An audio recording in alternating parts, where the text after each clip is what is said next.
I believe we're live on all of the network.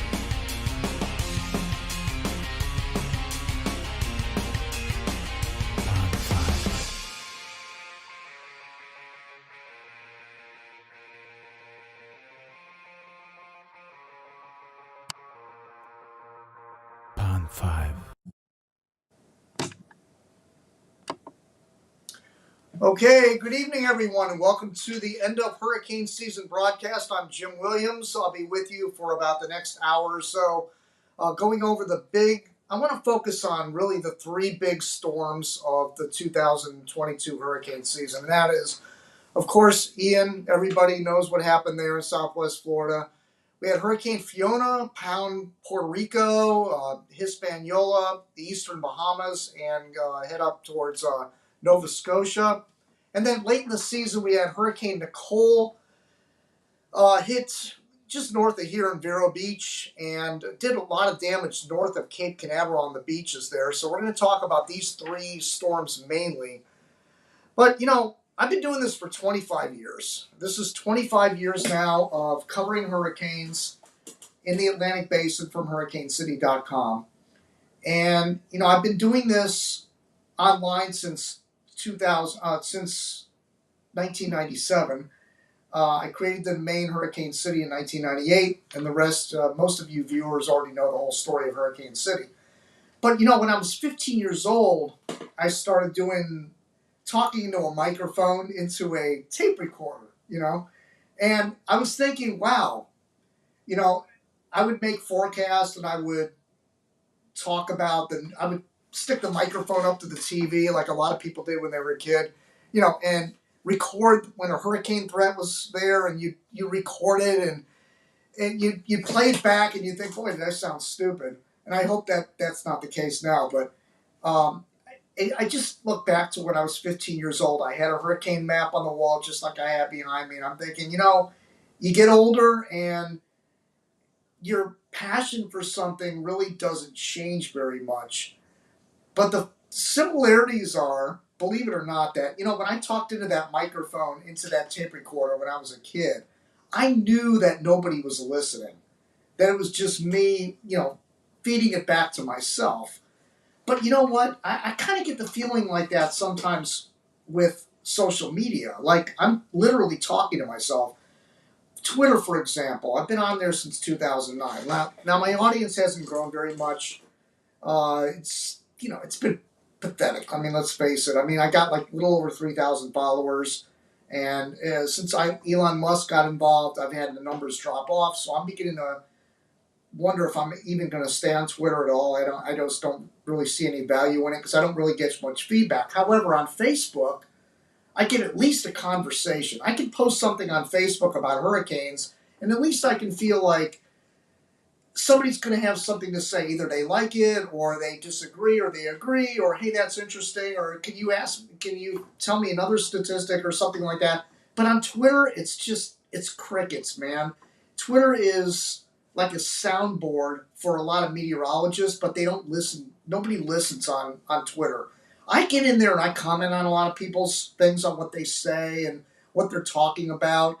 I feel like when I'm posting stats or whatever I have to say about the current hurricane situation, it just gets, I guess, lost in there's so many people talking about it that you feel like it's lost. Now, I know there are people that are going to say, and by the way, the comments are open tonight. If you'd like to say something, I'll post it up on the screen here from either Facebook, we're on YouTube tonight, and on the live embedded page, which you cannot comment on the message features on that page, but you can from YouTube and Facebook on my timeline. But when it comes to having a conversation, I think about Facebook and Twitter. They're two different places. First of all, Facebook allows you to have much more to say. You can write a whole, you could write a book on Facebook, basically, and post 4 or 5 images. On Twitter, you can't really do that. I know Elon Musk is allowed now more, I think 480 characters now as opposed to 280 or something, so that's better. In fact, Twitter did increase the character count. 'Cause remember, back in the beginning, it was like, I think it was like 180 or 130 characters, and then it went up to 180, and now it's 280. And now Elon wants to raise it to 480, which will be good. So there are some good things that he has proposed, but my reason for wanting to get off Twitter is not so much about Elon Musk and what he's doing over there and what may come down the road. It's more about feeling like there's no conversation over there. And it reminds me of talking into that tape recorder. And so, you know, I might just stick to Facebook and do YouTube videos and whatnot, and that might be the future. I don't know. Um, I have stats to pass along. Some people don't pay attention. Let me give you an example. Fort Myers, they were hit hard by Hurricane Ian, okay? And their return rate is once every 8.82 years for a named storm. That's for hurricanes only. Every little over 8 years, almost 9 years, a hurricane core will come over Fort Myers, right? So the last time they were affected was back in 2017 as Irma came up there with 100-mile-per-hour winds. Different animal, but nevertheless, it's a core of a hurricane. So Ian hit within its hurricane return rate for that particular city. Now, what's really amazing is major hurricane return rate for Fort Myers is every 16.67 years. That's going back 150 years. So the last time they were hit by a major was 2005 Hurricane Wilma. Guess what? That's 17 years exactly. Bingo! That's why these statistics matter. It doesn't always tell you when a hurricane is going to hit, but it can give you some guidance, and that's why my predictions were so good over the years, is using those statistical analysis along with the North Atlantic Oscillation, ENSO analogs, and on to come up with my predictions. They were really good.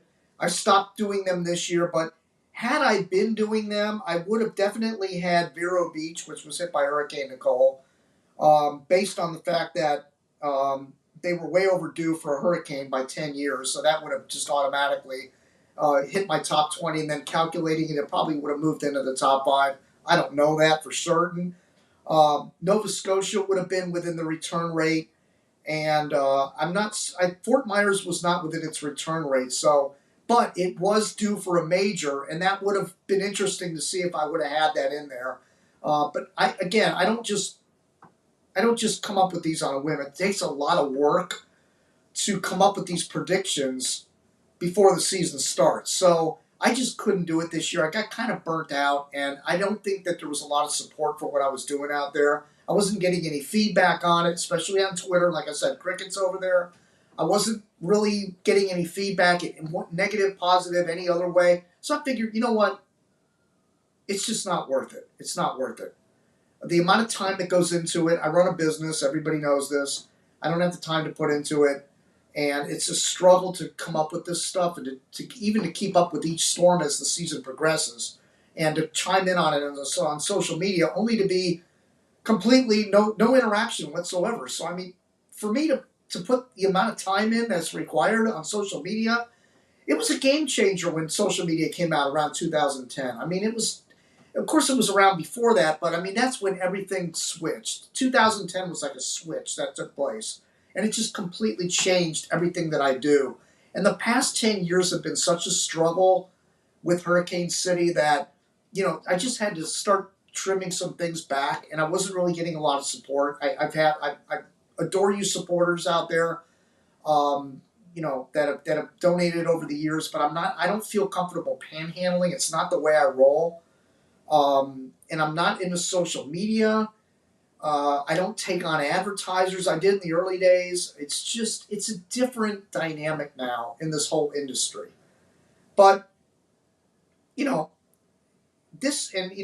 for those of you that don't know, I was involved in a serious accident on the way to Hurricane Ian, and it shut my season down, basically. But I still kept on. I kept my cameras up in the area where the accident happened and was able to get Hurricane Ian, the eye as it passed over, and I'll talk a little bit about that later on, but it's been, on a personal level, it's been just a terrible stretch here the past several years, and It's a struggle even to come on tonight to do this show, but it was a I think about this like, okay, the people in Fort Myers and Sanibel Island, uh, in the barrier islands that really got hammered hard, even the coastal Naples area up into Port Charlotte.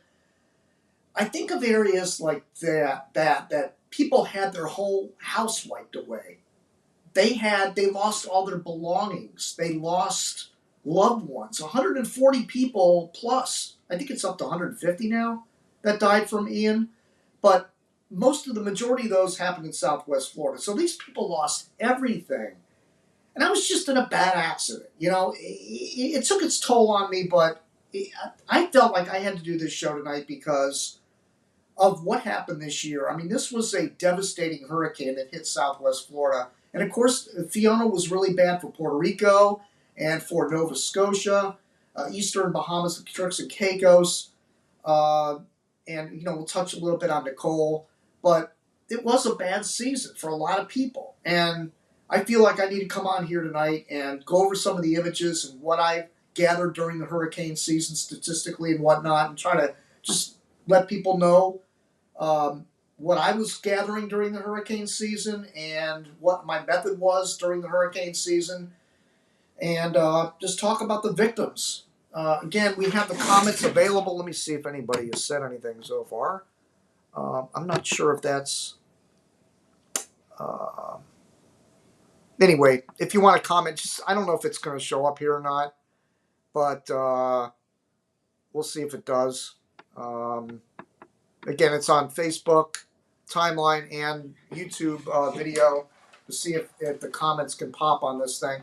So anyway, by the way, Bill was not able to be with me tonight. He's been doing a lot of traveling, and he's had some health issues during the hurricane season, which is one of the things we went back and forth about whether that would have worked out with him coming with me for Ian, because I was on the way over there. And had he been with me, the passenger side of that truck, the whole truck got destroyed. But I mean, the passenger side was annihilated. That might not have turned out well. On the other hand, we talked about, had he been down here, we might have left a little later, and it might not have, I would have never ran into that intersection at that moment when that woman ran the red light. So it would have just never happened, probably, if he had come here. But however, you never know how things work, and you can sit there and pull your hair out of your head over stuff like this and think about what could have happened if this wasn't delayed, if that wasn't delayed, if it just is what it is. I mean, it's still ongoing problem, and I don't know if it'll be resolved by next hurricane season. And I'm not going to really discuss what's going to happen next hurricane season because I don't know personally what's going to happen with me and my whole situation going into next year. But I do care about hurricanes, and I still will be talking about them regardless of whether I'm out there intercepting them or not. So anyway, it's 8:15. People are probably still coming in. Again, this will be archived and be on the archive page on Hurricane City. Use the drop-down menus, and you can choose video archives. That goes to all the shows I've done over the past 25 years, all the way back to 98 when I chased with Jeff Gammons, to Hurricane George up in Mississippi, and all the interviews I've done over the years with people in the weather business, and it goes on and on and on. But, it's kind of a different game. It's a different dynamic on the internet right now, and it's just, I'm just hanging on and doing what I can to do my part in the whole hurricane industry. All right, so let's go ahead and get to some images here, and we'll comment on each thing. And again, every now and then I'll turn around and try to find out if anybody's commenting, and I will post it on the live feed as it happens. So here is the 2022 official map from the National Hurricane Center of all the storms. Well, it says preliminary on it, but I mean, this is basically the way it's going to end. Again, we had, oops, I didn't get my screen pen going here tonight. Let me get that going. There's always something you forget. By the way, this is a desktop presentation from the HurTrack program. I have the satellite picture set up you can see there's a wave out there in the East Atlantic, but that's not going to develop. All right, so anyway, the let me get my pen ready here. So we had last hurricane season, 2021. All of the activity was like over here, right? And this year it was all focused in here and out over the Atlantic. So completely different situation this year than last year, obviously. And um, we had two majors out there. We had Hurricane Fiona and Hurricane Ian, of course. And we had one hurricane pop up here out in the northeast Atlantic, way far north. That was developing north of 40, I think 35 north. Yeah, 35 north. And let's see, we had some, it's interesting down here in the southwest Caribbean, down in Nicaragua, we had Hurricane, let's see, that was Julia, that's right, Hurricane Julia down there in Nicaragua. And generally, in really active hurricane seasons, Nicaragua tends to get hit. And they get hit in really slow hurricane seasons too. But when you have average seasons, they rarely get hit. So this was kind of an anomaly down here to have a hurricane in an average storm name season. 14 named storms is the average. To have that area hit by a hurricane. Then, of course, Belize had one over here. But the three big stories were, look, it was Hurricane Nicole, Hurricane Ian, and Hurricane Fiona down here. And, of course, up in Nova Scotia when it became post-tropical. But these were the three, there's too many circles on the map, it's got to be confusing. But anyway, those were the three big stories of the Atlantic hurricane season. So,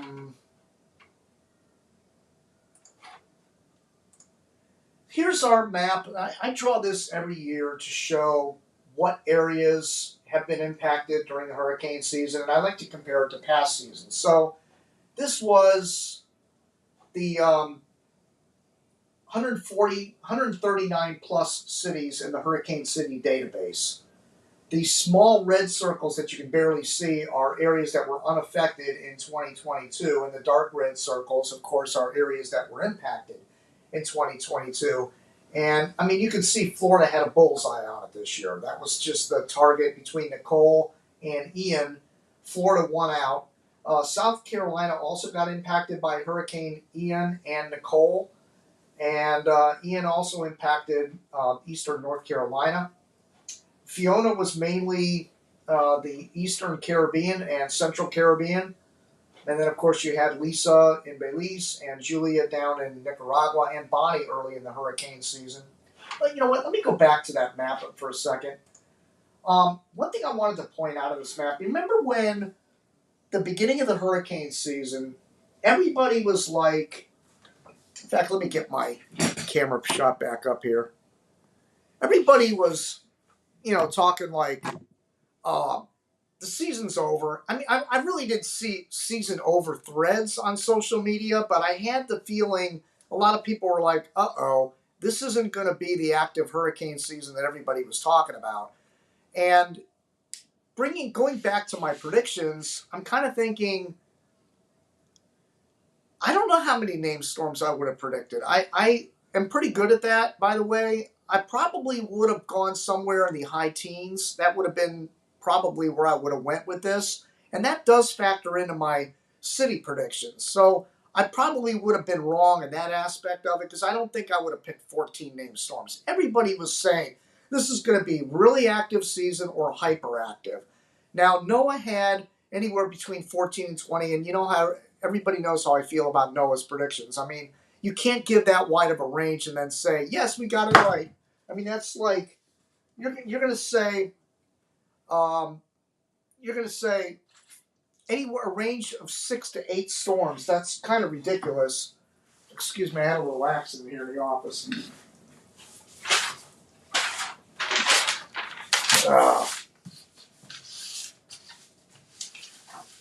So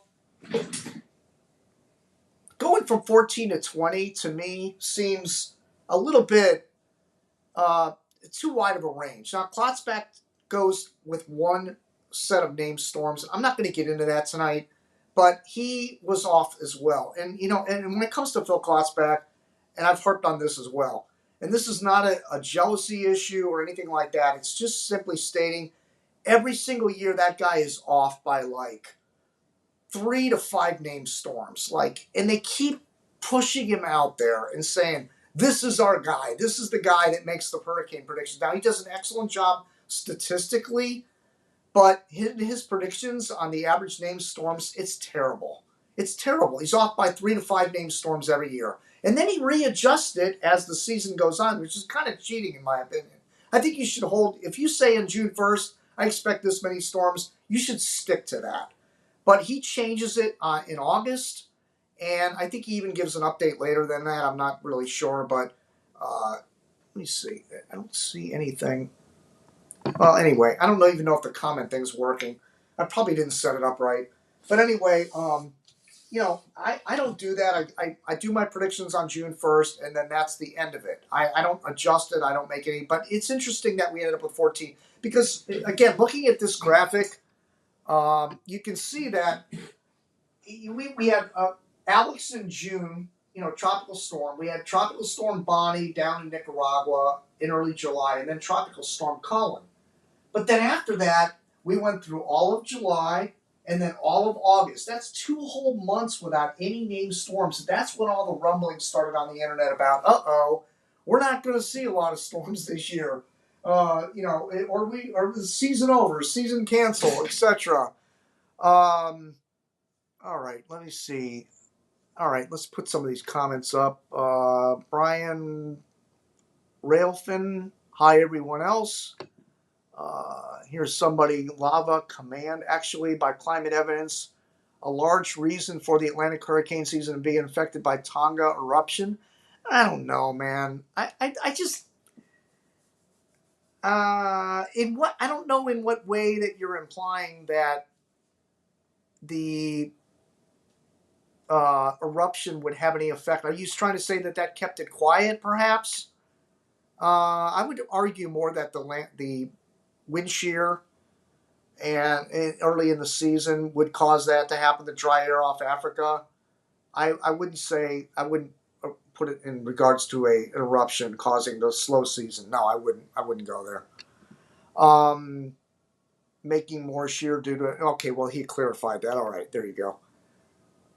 Tonga had a ton of CO2 and water vapor in the upper air mass. Okay. Well, all right. Let's get to our next image. So this is interesting. This is from the European model seasonal forecast. This was issued back in early 2022, back in January of 2022. That's a pretty damn good job.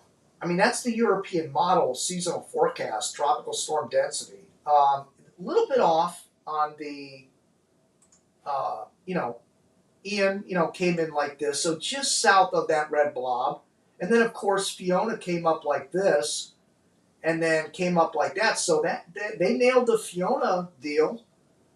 And then they did nail a couple of these systems out here in the Northeast Atlantic that developed out there. So the European model back in January did a pretty damn good job. I don't know about this over here, though. The reduced value of the East Pac, it was pretty busy in the East Pac over there, so that was a little bit off. This isn't perfect, but pretty good. This is pretty good from the European model.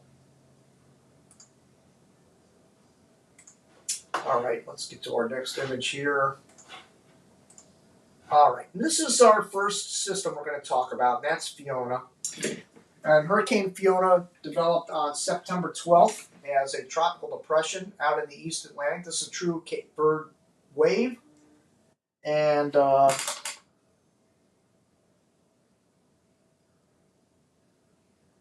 okay. All right, I got to check this. Let's see.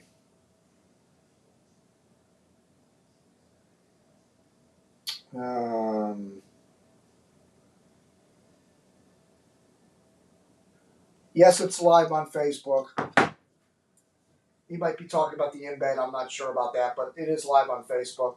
The Fiona track here, September 12th as a tropical depression, and then it became a tropical storm Fiona, and moved through the northern Leeward Islands and became a Category 1 and hit just southwest of Ponce, Puerto Rico as an 80-mile-per-hour tropical storm. Then it hit near eastern Dominican Republic. Now, my brother was in the Dominican Republic just recently, a few months back. And he mentioned that he didn't really see much damage at all. And he was in the eastern tip of the Dominican Republic, right where the eye passed over, and he really didn't notice much damage at all. So I'm beginning to wonder. I mean, it was strengthening from a Cat 1 to a Cat 2 as it passed over the eastern Dominican Republic. And then it became a major hurricane in the Turks and Caicos. Now, I've scoured around for information on the Turks and Caicos. They're not talking about anything that happened this hurricane season on any of their news sites, so it must not be that bad in the Turks and Caicos, even though they were on the weak side of a Category 3. But it did pass over the Turks and Caicos before aiming for Bermuda, but it missed Bermuda far to the left, and then it hit up in Nova Scotia as a post-tropical storm, but it still had winds around 90 miles per hour. So here's where the closest approach was to Ponce, Puerto Rico, 21 nautical miles to the southwest of Ponce, and it was, at that time, 85-mile-per-hour hurricane. Notice the red circle and the little donut that's the little red circle here are hurricane force sustained winds that basically passed like this, as it passed to the southwest of Puerto Rico and clipped the southwest tip of the island. But tropical storm force winds extended over the entire island out here, and there were power outages over nearly the entire island. Now, again, the infrastructure is kind of weak. They're still recovering from Hurricane Irma and Hurricane Maria, from back in 2017. So, I mean, it's a long process to get that whole infrastructure rebuilt, but they did lose power on most of the island during Hurricane Fiona. So here was the next position as it passed over the Turks and Caicos. Now, it did pass over eastern Hispaniola as a Category 1, Category 2. Then it strengthened, and it passed right over Grand Turk. Let's blow this up here, and you can see that the western eye wall out over here was the weaker winds, probably winds around 100 miles per hour, passed over the eastern Caicos, and Turks Island pretty much took the brunt of it right in here. But again, not a lot of information on what happened there in the Turks and Caicos, but it did pass over as a major hurricane, so it is considered a major hurricane hit.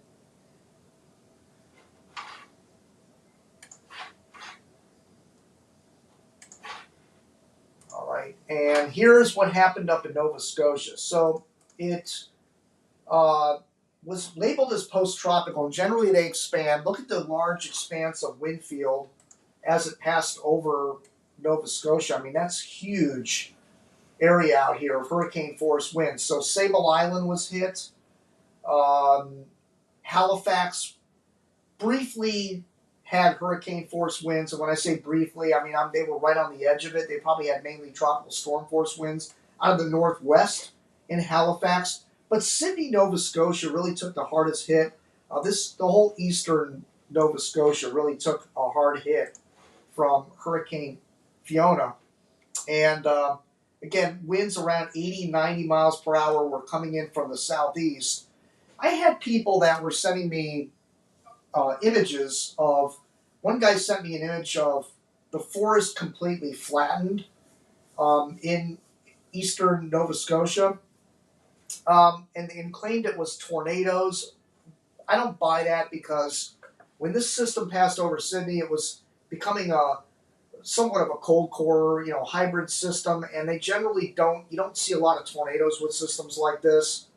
I think it was mainly straight line winds out of the south. It was such a tremendous fetch coming in here from the southeast and south that's probably what caused a lot of the damage is straight line winds. As this thing was booking off to the north really fast, and that adds to the wind speed at the surface as well. So, and then of course over on the backside of this, um, we had the winds offshore, so you don't have the surge problem. It was mainly just basically over here where the surge was that came into Sydney. But it was mainly a wind event for the people of Sydney. And a lot of these areas are elevated, and surge is, not a real big problem unless you get down into the Halifax area. This was a Hurricane Juan a few years back, caused a lot of damage there from storm surge. All right. So here are the final models on Hurricane Fiona. So what we do at Hurricane City is take the best track data from the National Hurricane Center and calculate it day by day by day. And these are the 5-day errors on all of the models that are put into the best track program. Now, not every model is represented because, like, for example, the ICON model, which has become the new kind of darling in the tracking industry because of its great track projection of Hurricane Ian. It was probably one of the more accurate, if not the most accurate on track for Fiona, but it's not in the best track data. So I'm sorry, I'm thinking of Ian. Never mind. I'm talking Fiona right now. I got my hurricanes mixed up. But I'm sorry. Let me start over again. That's Ian. We'll get to that in a minute. Fiona. And back to Ian, though, the very best models were the ensemble models. So the best on Fiona was the AEM2 here at the top. And this model really did an excellent job. I mean, we're talking error rate of only 67.9 miles at 5 days, which is outstanding. And you can see it got better with time. So it started out, naturally, the lighter the greens and when you get into the reds would mean a poorer performance. And then as you get darker green, it's better. So as time moved on, the AEM2 model, the ensemble model, got better with time on the track as time went by. But look here, the National Hurricane Center was number 2 on the, not from the advisories, that's from the official ATCF system. But nevertheless, still very good here, number 2. The model that I've been favoring lately is the UK Met model right here. This model has been so good the last few years, not particularly on intensity, but on track. It's really, really good on track. Again, in intensity, it's pretty poor. But anyway, you get the gist here that as you go down the list, it goes from best to worst. And again, if you look at that Canadian model down here, it did terribly. And see, it had red up there, and the UK Met started out really bad too, but then it improved.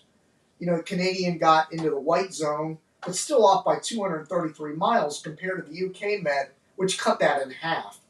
So, the UK Met model is really, that's the one you really need to watch for track on these systems. And of course, the Euro did pretty good. It's right in the middle of the pack.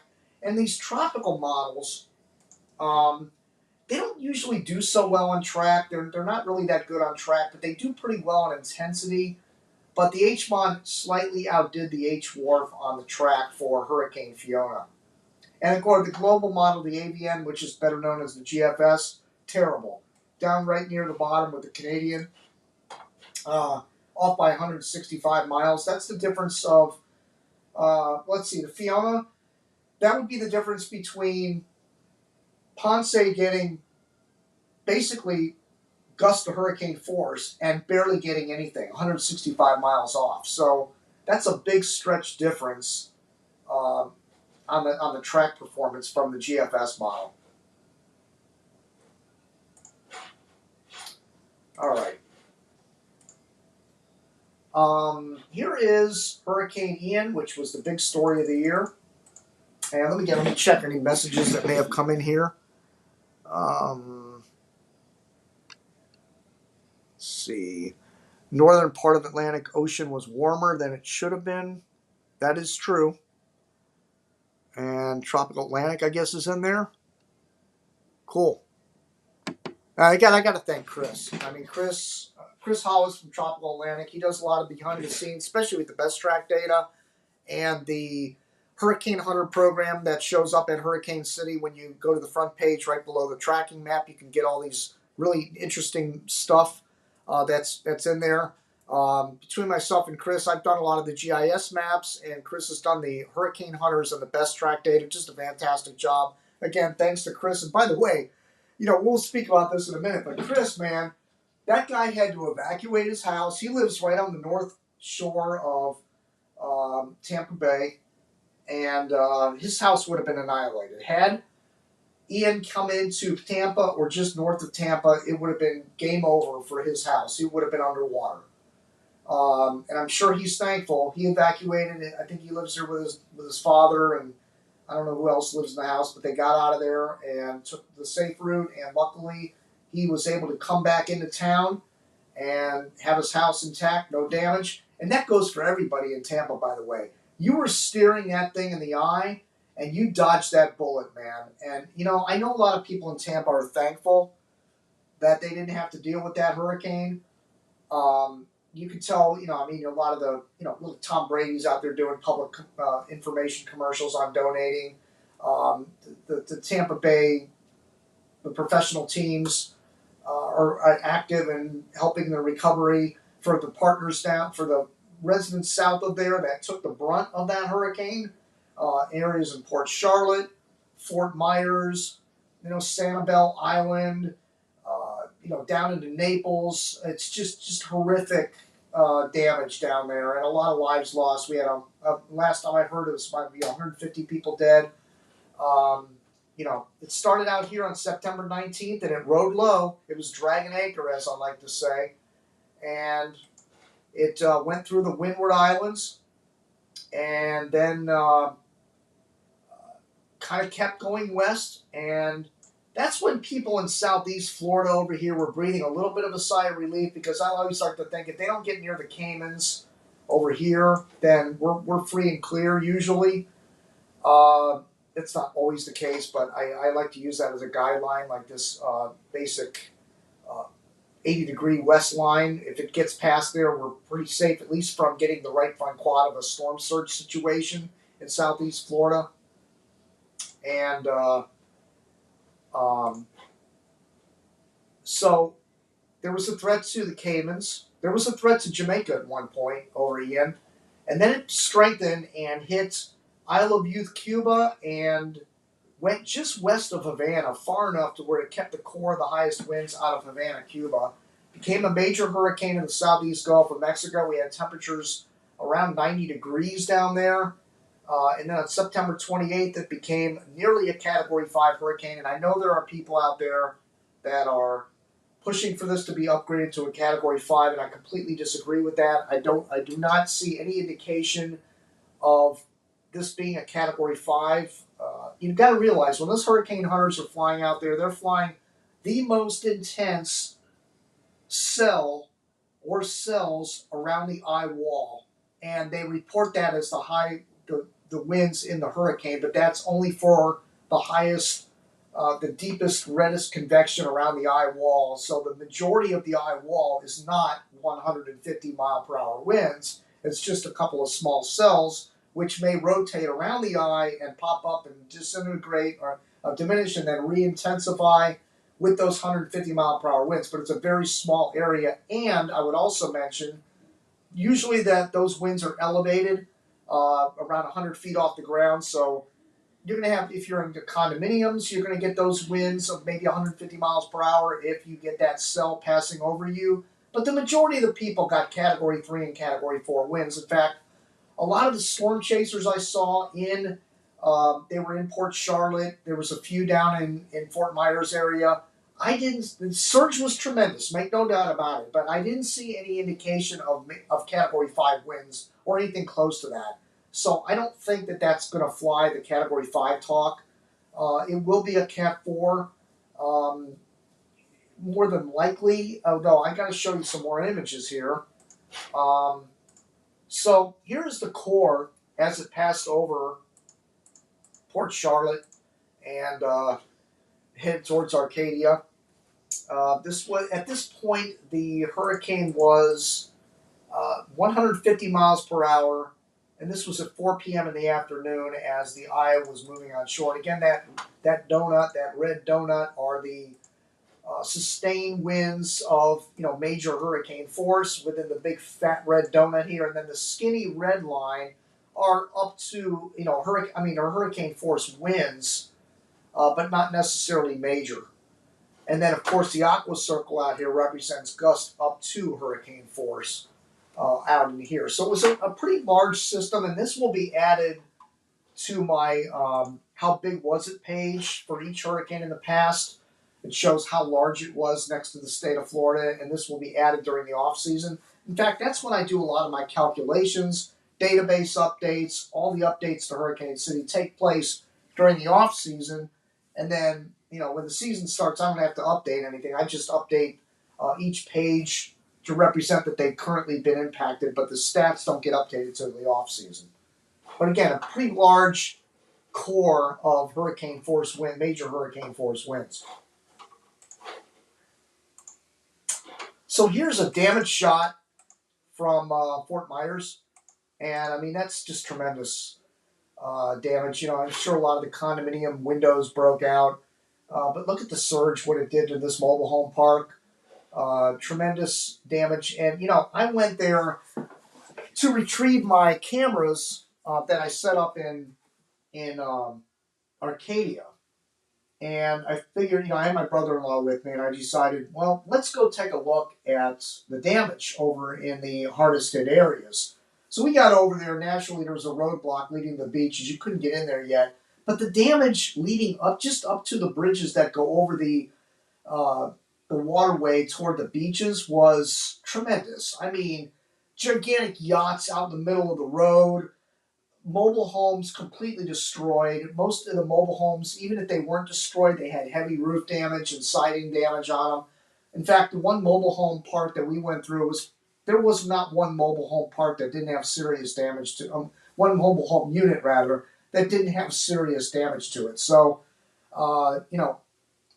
those mobile homes are not made for hurricanes, obviously, and anybody that stayed there, it had to be horrifying if you were staying in one of those mobile homes. And I would have to think that some of those deaths were people that were riding them out in mobile homes. I saw it in Hurricane Michael up in Callaway, Florida, when I was in Hurricane Michael.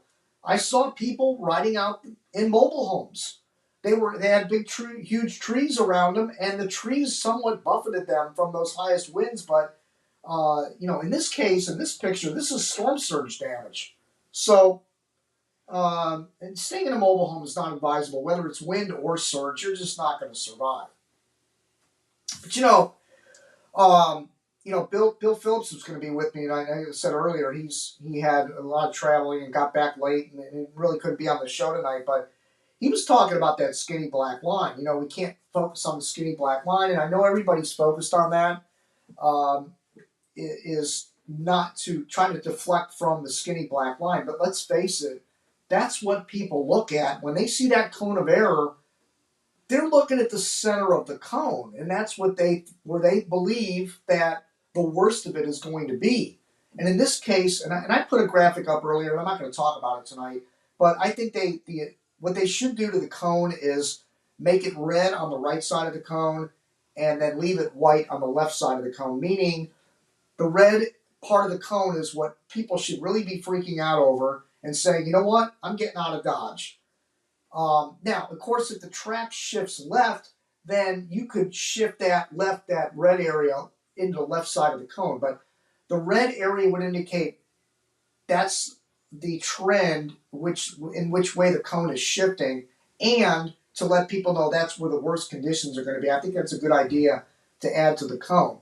But Bill also mentioned There needs to be more education on the dangers for local officials, like such as the sheriff in Lee County that decided, well, I'm not going to make a mandatory evacuation for my people, which was a horrible mistake. And by the way, the governor gave him cover. I'm not going to get into the political aspects of it. That was a completely blown call. It was a completely blown call. Everybody was focused on Tampa, Tampa, Tampa, Tampa, and I'm just hoping there were enough people and emergency personnel that were getting the word out. The local news. I'm not sure how the local news covered it. 24, 48 hours out. If in Fort Myers, I would love to hear how they were covering it, like saying to people, you need to evacuate regardless of the fact that the track is showing it going into Tampa. You know, these are things to be discussed, and I don't know how the local media handled it over there. All right. Now, here is the radar as Hurricane Ian was coming towards Cape Coral.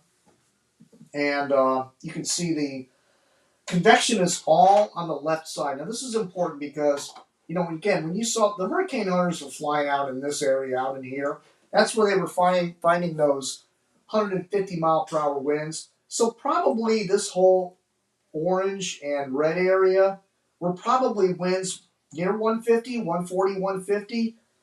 But over here, not so much. These were probably winds of around 100, 120. So it's a big difference. And then as this moved on shore, the reds and the oranges remained out over the open water out here. So again, I don't know if I buy the fact that this was even a category 4 hurricane I'm having a problem with, especially when it comes to areas like, Fort Myers, out in the proper area out west, Cape Coral. I don't know that they saw winds of. They might have had some gusts to category 4, no doubt about that. But I still think that the majority of the 140, 150 mile, if there was on land, happened right out here. I believe these are the areas that got the 140, 150 mile per hour winds. And I don't know if any of you remember back in the early days of the internet when we had the message board, Storm 96 and Storm Decay, and I had a message board at Hurricane City, and everybody was on message boards. This was before social media. And there was a guy on there named Thomas Magula, aka a great one, right? And so this guy was always on there like, I want a major, I want a major, I want a major. He lives in this area. He lives over in I think in the Naples, Fort Myers area, somewhere down in here. So he was like blowing my email up. It was so bad. Here's a video. Here's a video. Do you think it was a Cat 5, Jim? Because he's always about Cat 5s. And I said, no, it wasn't a Cat 5. And he started complaining about, I have no power.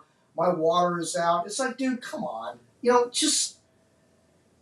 This is what you wanted this. Like, anybody that wants this, you can't seriously complain when your power goes out God forbid anything worse than that. You can't complain about what happens when you're asking for this year after year. But anyway, he was all over this. I want a Cat 5. I want to see what it'll do. Well, guess what? You got to see what it'll do. And he's still complaining about things and trying to, he's finally come down off the Cat 5 talk. But just be careful what you ask for sometimes is all I'm saying. And let that be a lesson. A lot of these kids on Twitter are just like, you can see it. They're grappling hook the hurricanes. They're dragging them into their hometown. They're using the models that are terrible to justify saying, I want this hurricane to come into my hometown because I want to see what it's like. And I can tell you right now, all these people in this area right here are reeling. They've lost their homes. They've lost their belongings. They've lost friends and relatives to this hurricane. This was horrific. And by the way, I want to put a congratulations out to the guy that put the video up, and now his name is slipping my mind. He put the video up in Fort Myers Beach and showed the house coming up off its foundation and floating away. And that was Max Olson. That was his name. So he did a fantastic job. And, that's what I was heading over there to do. And that's the hardest part about not getting my cameras over there is I intended to get that kind of a shot. That's why I do what I do. And he actually not only got the video of the house coming off its foundation, but he was able to actually help the people that lost everything they owned in that hurricane. They had their dogs in that house with them. I think it was a husband and wife and their dogs. And they all survived. No, I don't know if the dogs survived. I think they did. I'm not quite 100% sure. But Max Olson helped them out, which is a noble thing to do. He helped them out financially and, helped them to get back on their feet. And since their house was the product of some amazing video. But anyway, I didn't make it over there. I set my cameras up in Arcadia. So here are the models on Hurricane Ian. This is when it was way south of the Dominican Republic. And the Aviation Ensemble model number 2, and I don't like to talk about ensemble models because there's like hundreds of them between the Euro and the GFS and the Canadian ensembles and everything. It'll make your head explode. But that one particular model, these were the best performers at the time. I like to keep track of the best performers as a system is developing and as it's on the move. So this was the map as it was developing as a tropical storm, becoming a hurricane. It was way before it became a hurricane, but this is when it was a tropical storm. And I got to tell you, look at that. The consensus models, the TVCA and the TVCE, were right there. I mean, the TVCE was Sarasota. That's pretty damn close to what, and this is way out there. This is like 4 days out. So that's pretty good, those consensus models. And then, of course, the aviation, the GFS model was way out here, heading in the direction of maybe Tampa or north of Tampa. The HMON, look at that tropical model, had it going way up north of Tampa. And the Canadian model was out here in La La Land, spinning around out here in the southeast Gulf of Mexico. So, the best performing models there's something to be said about the best performing models if you do like I do and keep track of such things. These aviation ensembles, a couple of them did pretty good. Unfortunately, the GFS didn't pay attention to the AP02, or maybe there wasn't enough consensus models taking it over South Florida for the GFS to acknowledge it and shift the model further to the right. But, my question is to the National Hurricane Center. And I'm going to show you the best performers in just a minute here, but the National Hurricane Center has this reluctance, and it drives me crazy. Most of their cone of error is based on the best performing models. If you look at the front page of Hurricane City, the GIS map, during an active system, you will notice that almost always the best performing models are within the cone. So, with that said, in Hurricane Ian, and I'll show you this in a minute, the European model and the ICON model were consistently, and the UK Met, were consistently the best performing models on track as it was heading towards Florida. And they, instead of looking at those models and leaning heavily on those models and saying, you know what, this thing's going to hang a hard right-hand turn, they were stubbornly sticking with the GFS and the tropical models, which were taking it more towards the Tampa area. So I think they used their own methodology and basically ignored it. And it drives me crazy at times. And I'm always harping on the best performing models on my shows, on the pre-hurricane shows and all that stuff. And it's like, it's just, people, I don't know how to explain it. I put a lot of work into figuring that out, and I post it on social media, and it just gets crickets, man. Everybody just gets focused on a graphic of 950 millibars over Tampa or something, and they run with that. And I'm sitting here saying, hold on a minute, the best performing models aren't really showing that, and it's just my head explodes at times. I just sometimes step back from social media and I shake my head and I go, you know what? I should just shut up and just not say anything. It's not worth it. It's just, it is what it is. All right. So here are the best performing models on Hurricane Ian. Now, notice at the very top, and again, green is good and red is bad. And the darker the green, the better the track. And the TVCA and the TVCN, which are consensus models. Now, they consist of the GFS model, the UK Met model, the HWFI, the EMXI, the CTC, and the EMNI, which are basically interpolated models of the basic mainstream models, right? All put together as one, and that's why they're called a consensus. You know, it's you take the group think and then put it together as one model versus the models individually, and generally the consensus is going to have a better handle on things. But the consensus was by far the best, off by 133.5 miles at 5 days. Look at what's number two. The best individual model was the UK Met model. It started out a little hairy there in the red zone, and then bam, did the second best. The UK Met model is my favorite model of all the individual models on track. It just is really good on track over the past several years. And then there's the National Hurricane Center. Now we know there's criticism of the black line, as Bill said, down the center of the cone, but the Hurricane Center overall 5-day track forecast was pretty damn good. It's just that 24-hour period before landfall, they just didn't bite enough on the UK Met and the Euro, and I think they should have weighted that a little heavier. I really do. You know, why didn't they lean more on the consensus models? I really believe they lean too much on the GFS. And look what's all the way down at the bottom, the GFS. It did the worst on Hurricane Ian, off by 229.9 miles in 5 days. It did okay for a while there, and then it dropped off the cliff when it got near the Florida coastline. And the European didn't do very good either. It was on it, and then, but at the end of the day, the UK Met. I mean, the National Hurricane Center. They've got to, remember how? I don't know if you guys remember this. Don Shula, back when he coached the Dolphins, the late Don Shula.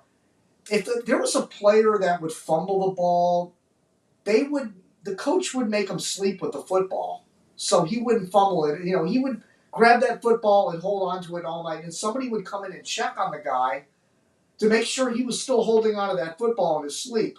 That's how obsessed Don Shula was with guys fumbling footballs. He wanted to make sure they wouldn't fumble. He'd make them sleep with the football. I think maybe the Hurricane Center needs to sleep with the UK Met model. You know, let's tuck it under their pillow or something, or tuck it underneath. All the forecasters, put UK Met stickers on their walls or something. And maybe I'm being too hard on the Hurricane Center. Look, I'm just kidding around here, but I mean that's what I always think about is put the UK Met models in their houses at home, just so it reminds them when they come back on their shift at the National Hurricane Center to pay attention to the UK Met model, because it's been pretty damn good on track. Now, intensity is a whole different ballgame. It sucks on intensity. It's usually one of the weaker models on intensity, but man, that model on track is pretty damn good. All right. Oh, by the way, let me check on the comments. We've had a lot of people commenting. Let's see. Let's see. Okay, Tropical Land. Chris is listening. You're welcome. Tampa did get lucky with Ian. Even someone they interviewed from the NHC tonight on the local news said, yep, they did. They got extremely lucky, man. I mean, that's and again, thanks, Chris, for all your help. TropicalAtlantic.com. That link is at the top of Hurricane City. Let me get my image up here while I'm talking to you all. Let's see. Let's see. Everyone, here's another comment from Chris. Everyone that gets lucky must realize that eventually you're not going to be That's why you have to evacuate every time. I know some people in my neighborhood that would have regretted not evacuating. Oh my God. It would have been disastrous, man. I think the death toll would have been probably at least 100 more than what it was had it come into Tampa. Simply because there's probably so many people around Tampa Bay that decided to stay there around that bay, and they would have been just annihilated by storm surge. It would have been horrific. We don't know how lucky we are that didn't happen. Isn't the start of a Cat 5 too high? Start of a Cat 5. Yes. I mean, it's 155, right? 156. Actually, it's got to be 160 to be Cat 5. It was 150. I just don't see him making it a Cat 5. And this wasn't even low end, anything close to low end. I just don't, you know. All right, y'all. But then there aren't Category 5s that often. I don't think there should be any changes to make them happen more frequently. Well, I think that's up to Mother Nature to decide that. There shouldn't be mobile homes at the coast. Absolutely. Anyone moving into a hurricane-prone area must learn about hurricanes, including the cone, and people who live in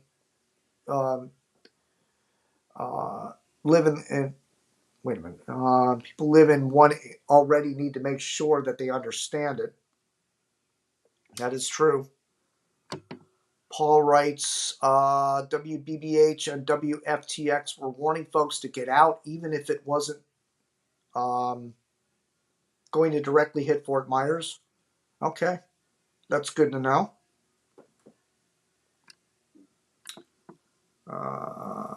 Okay, let's get back to the images.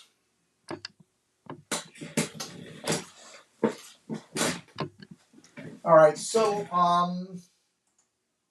all right, then we had Nicole. This was a late season storm. And back to let me go back a couple of images.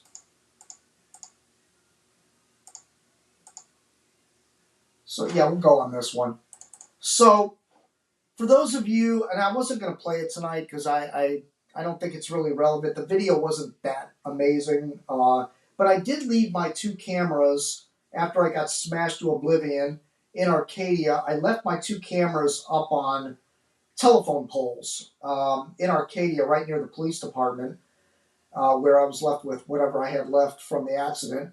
And notice there's a lot of snidely comments coming out here. But anyway, the cameras did survive. I grabbed them out of the wreck and put them up. I figured, you know what? I'm here. I might as well put them up where I'm at, even though I had no transportation or anything.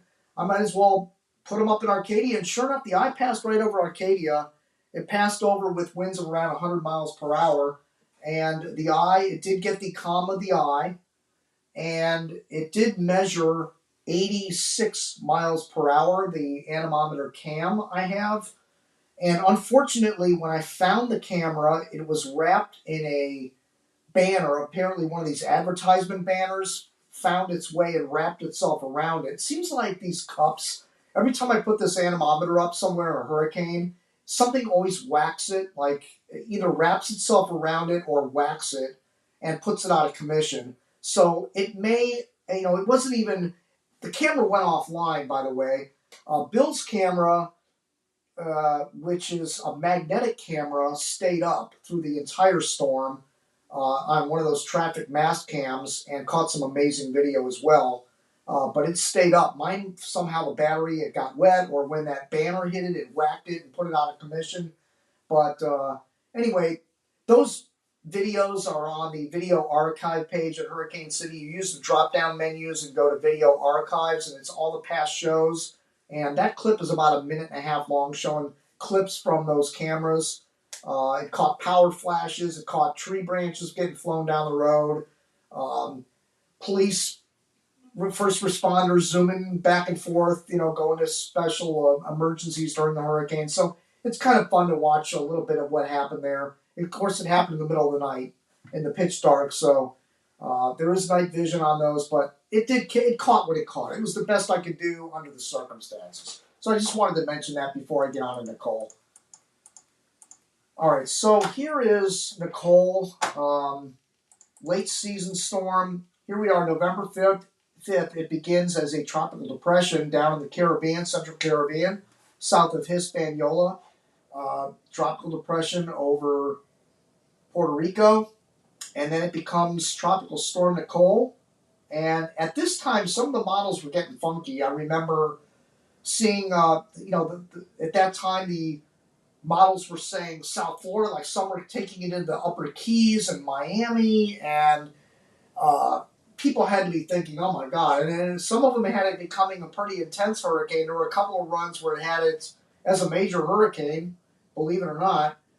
But the models finally stabilized, and they pretty much nailed this track, which showed it going over Great Abaco Island and Grand Bahama Island, which incidentally are the most hit areas in the Atlantic Basin by hurricanes only. Not all named storms, but by hurricanes only. Grand Bahama Island and Great Abaco are by far the most hit, not only by hurricanes, but by majors in general. And speaking of which, Wayne Neely wrote a book on Hurricane Dorian. He's the forecaster out there in the Bahamas that's an author on hurricanes, and he's written a bunch of bunch of books on hurricanes that have hit the Bahamas, going all the way back to the 1900. He's written a ton of books. I have a bunch of his books over here on the shelf, and he was gracious enough to include my statistics in his latest book on Hurricane Dorian. So I'm looking forward to seeing that. I ordered the book, and it's forwarded by Max Mayfield, and it's all about Hurricane Dorian, so I'm looking forward to reading that. Wayne Neely, the new book out on Hurricane Dorian, so check that out on Amazon. He's got his books all on Amazon. So anyway, and getting off the tracks here, so it did hit the Northwest Bahama, the most hit area in the entire Atlantic Basin. Then it came into Vero Beach as a Category 1 hurricane in the middle of the night, on November 10th, and I was not there because naturally my vehicle was destroyed, so I set my cameras up in where I thought the center would come in, which was right. It was in Vero Beach. I was in North Hutchinson Island. I set up one camera in North Hutchinson Island and the other camera down in Vero Beach. Or no, it was down in Fort Pierce. So I had two cameras up. Neither one of them caught much of anything because, quite frankly, this hurricane had mainly tropical storm force winds on land. And if there were any hurricane force winds, it was a very, very small sliver of coastline that had hurricane force winds. It had a very large eye, reminded me of like a Wilma type eye. It was like, I think, at 1.50 miles wide, the eye of Hurricane Nicole. And it passed over, and all of the worst effects from Hurricane Nicole were the onshore flow here of all these wave and surge action coming in to the Daytona Beach area. A bunch of homes got washed away on the coastline, which were previously eroded by Hurricane Ian, which came up like this. So you had the double whammy here of two hurricanes impacting this northeast coastline of Florida, which eventually led to all the houses collapsing into the Atlantic. But overall, as far as intensity is concerned, I mean, Nicole was obviously much lesser than Hurricanes Fiona and Ian. But, a lot of the same areas got impacted. Believe it or not, we had Fort Myers and Port Charlotte was brushed by Hurricane Nicole, or it was a tropical storm rather. It did impact this. So you can count two impacts for Fort Myers and Port Charlotte in the 2022 Atlantic hurricane season. Then those will be updated in the city rankings during the off season.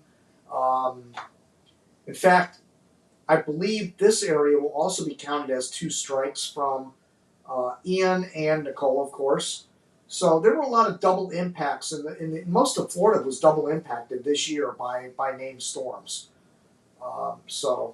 But the Bahamas really had a quiet season this year. The majority inside that circle there, very quiet hurricane season. I mean, it's very unusual for the Bahamas. The Bahamas get hit about every other year by a named storm, and a hurricane about once every 3 or 4 years they get hit by a hurricane. So they got off relatively good this year. I mean, comparing it to Dorian, look, what Nicole did in the Bahamas, there was some wind damage and whatnot, a little bit of surge flooding, but nothing like Dorian. I mean, completely different animal. All right, so let's go to our next image. Now look at these models. This is amazing. Again, these are the consensus models, the TVCA, the RVCN, the DRCL. These are all consensus models. And look at that. You couldn't get a better track. I mean, the actual hurricane was, and again, this was when it was way out there. It predicted this. So, I mean, the actual track was more like this. And then it came up in here like that. So, I mean, that's pretty. Actually, let me change color ink here because you probably can't even see that.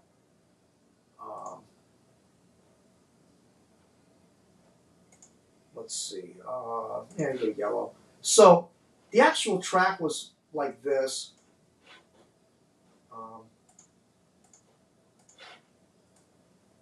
Right over Grand Bahama Island. And then went northwest. And it did this kind of a track. I mean, it's pretty amazing the actual track of Hurricane Nicole versus what the models said 4 and 5 days out. And again, I post these kind of things on social media and it gets crickets. I just don't get it. I'm perplexed. I'm giving people a crystal ball. I mean, I'm not the one inventing these models, or I'm not any better at deciphering these models than anybody else. However, I do the best performers and I map them.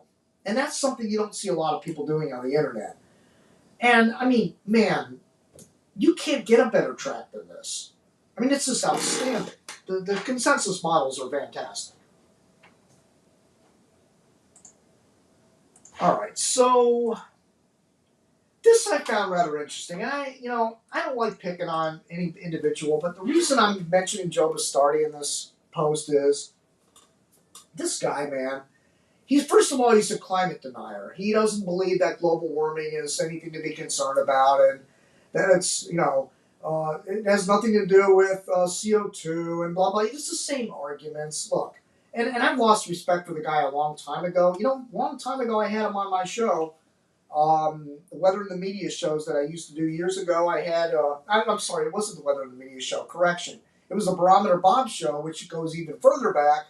When I had Barometer Bob and he had his own show on my network, and we interviewed Joe Sobel and Joe Bastardi from, at that point, AccuWeather, and we had them on, and we had a big argument about global warming, and it was kind of an uncomfortable conversation. Anyway, that's in the archives. You can probably find that on the archive page. But anyway, he said, I expect this hurricane to, now look at the position where Nicole is.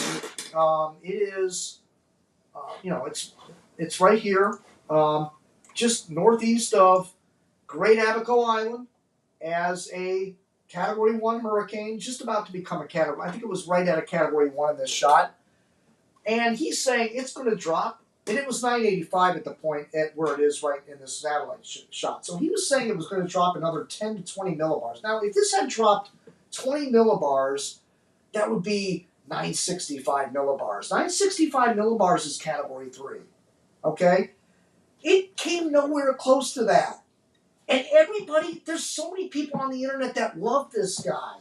They're like sharing his stuff and they're passing it around and they're like, what? I'm looking at this and my friend John Martell sent me this, and hello John, if you're watching out there tonight, he sends me all the Joe Bastardi stuff, and it's like, dude, I like, leave me alone with the Joe Bastardi stuff. I don't care what this guy has to say. He's wrong far more than he's right. I mean, it's just terrible stuff.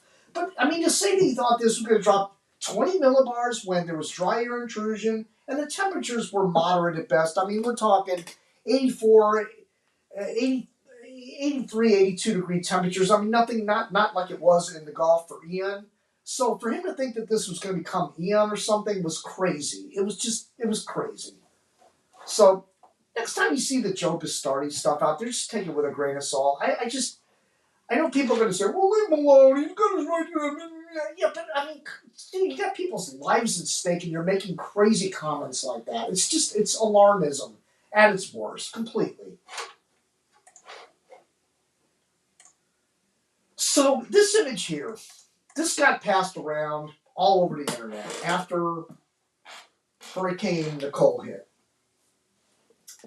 And I find it ironic because, I mean, the paths are very similar to where they crossed. I mean, one was a little closer to the East Coast this year than it was back in 2004 when Charlie and Gene crossed paths. They weren't active at the same time. I'm not saying they crossed paths.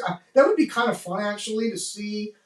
Well, it wouldn't be fun for the people impacted, but it would be interesting. Could you imagine if Charlie, well, let's just say Ian and Nicole, like, were active at the same time and actually crossed paths? Like, I know there would be a Fujiwara effect, which is the weaker of the two would rotate around the bigger system. So Nicole would literally rotate around Ian and get absorbed into Ian, which is the Fujiwara effect. But it would just be fun to see something like that near the state of Florida simply from a meteorological perspective to see what would happen. I mean, this would just be crazy. Talk about social media going bonkers. But no, this isn't what happened. This was Ian and Nicole later in the season, and how similar they were to 2004 when Charlie and Gene did basically the same thing.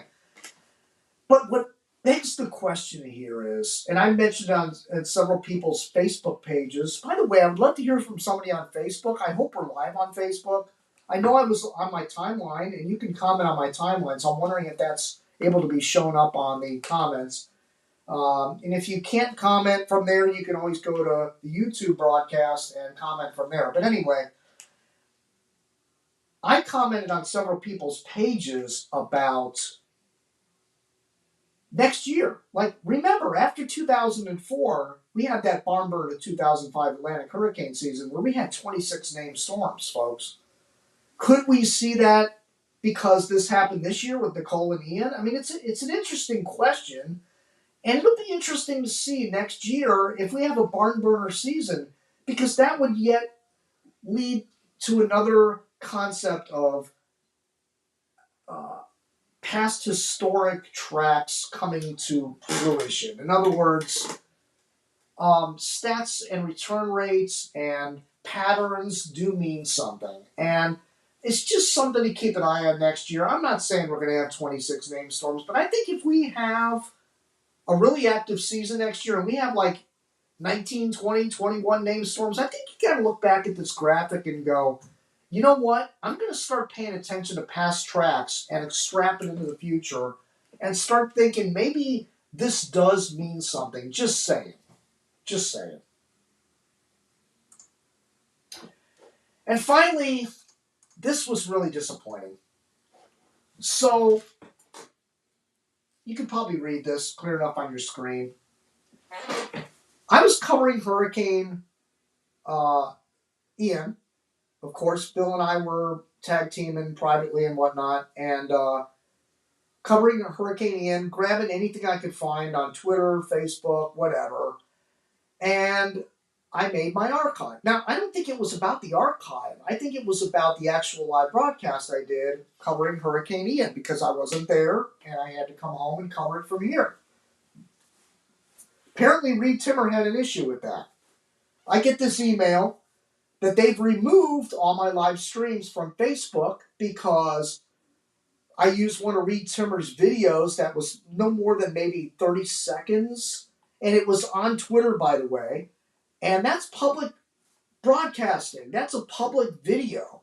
But nevertheless, okay, let's take the pettiness out of this, because I know that the reason these guys put the do not broadcast, not the rebroadcast on their live streams is because they don't want the mainstream media, the people that are actually making money at this, they don't like them using their videos to do a show. I get it. I understand it completely. However, I don't know whether Reed Timmer knew that I was in a bad accident on the way to the West Coast or not. But even if he didn't know, and I'm just a guy I'm a little guy, and comparatively speaking on social media, I'm a little guy that covers these hurricanes. Go back over 20 years I've been doing this. I cover all the hurricanes, most of them anyway, that are hitting landfall, and I try to bring up all the multimedia that I can find and weather observations, radar, satellite, blah, blah, blah, blah, blah. and do this every single hurricane season. He's got to know that I'm not making any money at this, bro. If you look at all the years that I've been on the internet doing hurricane coverage, I'm lucky if I've made a couple $1,000s in all the years that I've been doing this. And that money went right back into the project. So to sit there and worry about getting $20 out of me or 50 or whatever he thinks he can siphon out of me, I lost all respect for this guy.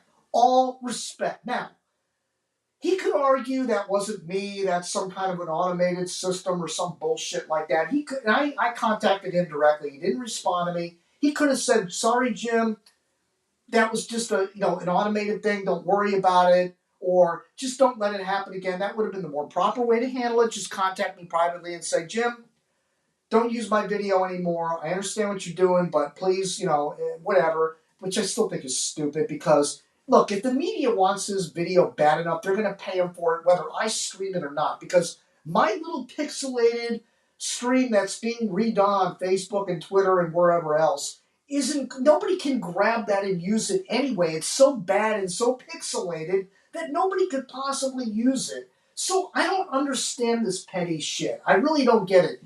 The media that's going to pay for that video, they're going to want a clean, clear copy with no crap all over it anyways. So what difference does it make? What does he think I'm making? Like, he must think I'm making $10,000 a year, $20,000 a year. Like, that's crazy. It's just stupid. Let it go. This is why I hate the Chase community as a whole, because they're so overly protective of their videos. And let's face it, if somebody wants their video bad enough, they're going to pay them for it. They're not going to grab it off my stream that's all pixelated and re-streamed. So just stop it with this garbage. It's dumb, especially when you post it on Twitter. I'm going through my Twitter feed to show all the different videos. Some people are taking cell phone videos. Some people are, they have a security camera out in front of their house. Some are these webcams that are available on the World Wide Web. What am I supposed to cipher? I can't use this, but I can use that. I can't use it. Just stop it already. It's 30-second clips. I skip all over the place. I don't sit on any one person for any length of time. It's the dumbest thing I've ever seen. This do not broadcast shit. And I'm sick of it, and it's my big pet peeve of this show. Forget the accident. That's a whole other thing. But this kind of garbage is just unacceptable. So I would recommend anybody that follows Weed Timmer, don't follow him anymore. This guy is a major ass. Do not do it. This guy is just off this rocker, man. I mean, who gets in front of somebody's house anyway? The house is falling apart and all their belongings are being tracked out and scream and yell like you're on crack or something. I don't understand it. I really don't get it at all. I don't care what he does and how he does it and where he goes, whatever. Just leave me alone. As a small-time broadcaster with 10 people watching, leave me alone. I'm not paying you $50 for your stupid video. And that's it. I'm pissed about that crap. That's the thing that really frosted me when I got that in the aftermath of that hurricane. I did not need to see this crap. So anyway. All right, back to camera. Whoops. What did I do here? So anyway, let me see if there's any more comments. That's to say you're not a multi-million-dollar corporation. Thank you, Chris. Thank you. I have enough trouble staying in this project doing this without that kind of garbage. I just don't need it. So now, and here's the other thing. People that want to criticize me for going out into the storms, what right do you have? You're not a storm chaser. You're not with LSM. You're not with, these other groups of guys that go out and sell their videos. Like, wait a minute, you're telling me I'm not allowed to restream anything, which I've been doing for like 20 years, and I'm not allowed to do so. The only choice I have is to go into the storm and produce the video myself, right? But you're going to criticize me for that too? Come on, man, just stop it with this. I'm so over it with these storm chasers, man. It's like, here's the newest one they were complaining about today. The drone footage. Some guy posted on there, do you think it should count as seeing a tornado if your drone sees the tornado? Like, it doesn't really count as you seeing a tornado because only your drone saw the tornado. That's the same as saying if you set a remote camera up in a hurricane and you weren't in the hurricane, then you weren't in the hurricane, only your camera was in the hurricane. This is where the stupidity is just run amok on social media. That's why I can't take it anymore. It's just full of stupidity, and I'm trying to alert people, entertain people, give them the stats. People that move to Florida or wherever else from, where it just gives them a general education of what hurricanes do, how often they come back, how they get. The database is beautiful. It's got videos and radars and tracks and everything you would need to know about the history of the city you live in. And I'm never going to stop doing that. But I got to tell you something, man. The mental drain on this whole thing has been crazy. But anyway, I'm going to leave you with this. I wish the people in Southwest Florida and Puerto Rico and Nova Scotia the best of luck in a recovery. I think it's pretty much cleaned up in Nova Scotia. The power's all back. They got a pretty good infrastructure. Puerto Rico's in really bad shape. I just hope they get that fixed. And Southwest Florida, listen, the state of Florida has the best emergency response of anybody in the country, maybe even the world. The Florida Department of Emergency Management, the conferences that are here in Florida, the emergency awareness, the awareness of the public messaging and everything is probably better than anywhere else.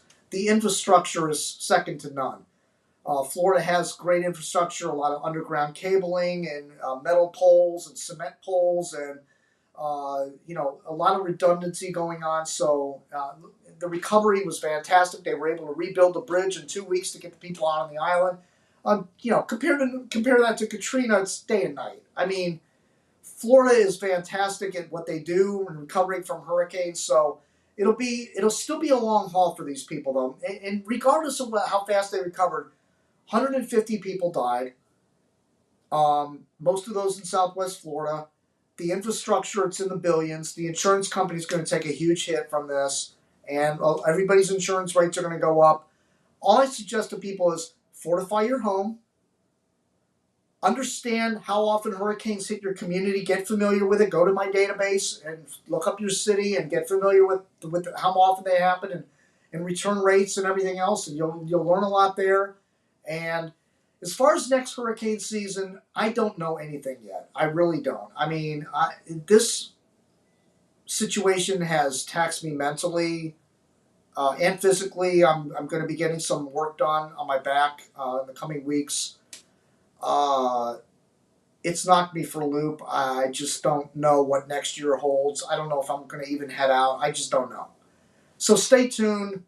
I'll update everything, all the stats on Hurricane City in the off season. Then I'll reevaluate things next year, and we'll go from there. So anyway, that's it, folks. Thank you for watching tonight. I'll have the archive available on the archive page. Share the word about Hurricane City. Let's keep it going as long as we can, and just tell people about it. I mean, I don't know what else to say.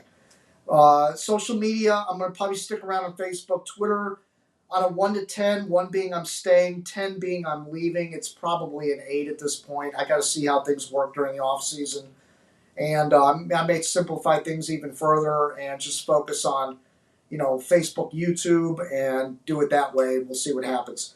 All right, folks. Good night.